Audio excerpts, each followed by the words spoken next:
안녕하십니까. 김남일 교수의 한의학 역사 이야기입니다. 오늘은 동의보감의 친구 금기론에 대해서 말씀드리겠습니다.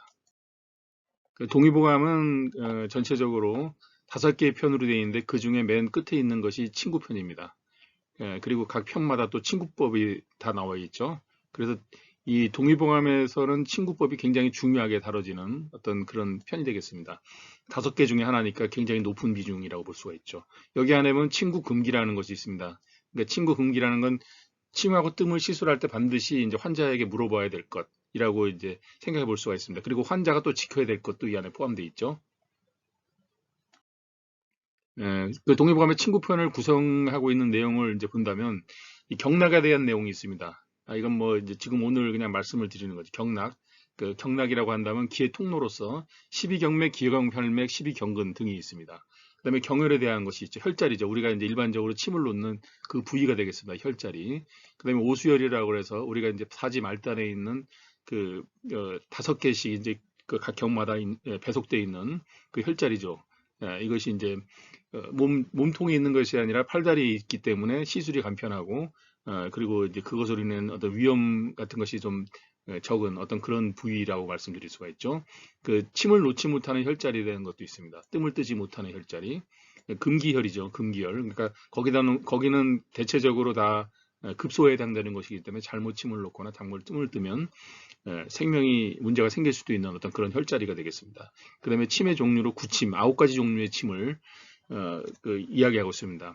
침도 이제 어떤 증상에 따라서 그 놔야 될 그 부위에 따라서 약간의 이제 다른 큰 침을 놓기도 하고 작은 침을 놓기도 하고 얇은 침을 놓기도 하고 두꺼운 침을 놓기도 하고 그렇게 하지 않습니까? 이제 그것이 침의 종류 관련된 요즘에 이제 전침이라 해서 전기를 갖다가 이제 그 안에 전기 자극을 가하는 침도 개발이 되고 있죠. 그리고 이제 소화침도 있고 뭐 침의 종류가 굉장히 다양합니다. 그다음에 침과 뜸을 보호하고 뜸으로 보호하고 사하는 방법. 보호한다는 건 이제 보충하는 것이 보고 사하는 것은 빼내는 것이죠. 기운이 너무 많이 남아 있는 경우에. 그리고 각종 이제 침법과 뜸법이 그 안에 또 들어 있습니다.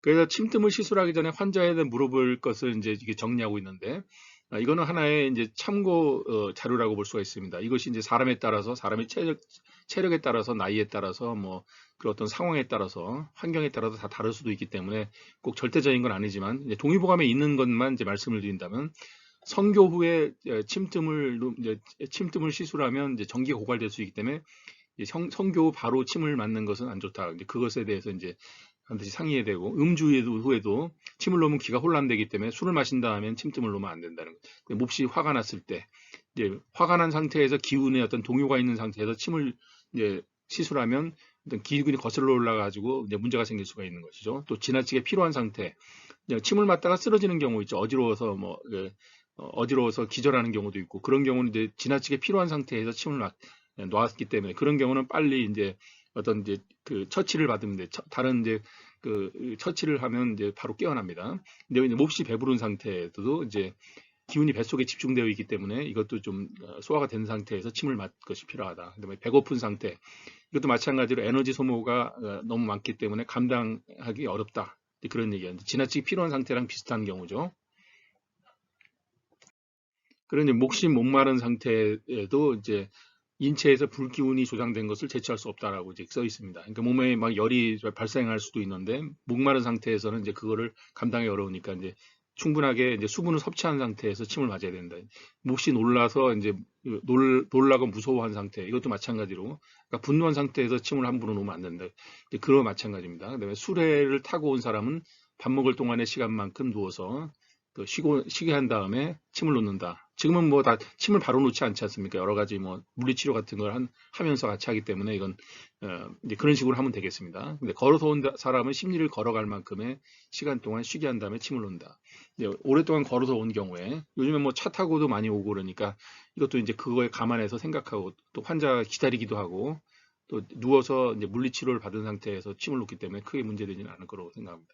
또 맥이 그 미하며 삭하고 이제 의사들이 판단해 봤을 때 맥을 잡았을 때 이제 그것이 이 침과 틈을 감당할 수 있는가를 이제 판단해야 된다는 거. 맥이 부할 때는 땀을 내서 풀어줘야 하고 그러하면서 뜸을 떠주면 사기가 나갈 수 없게 되어 불기운이 융성해져서 허리 아래가 무겁고 저리게 된다. 이제 이런 식의 어떤 그런 이야기도 있습니다.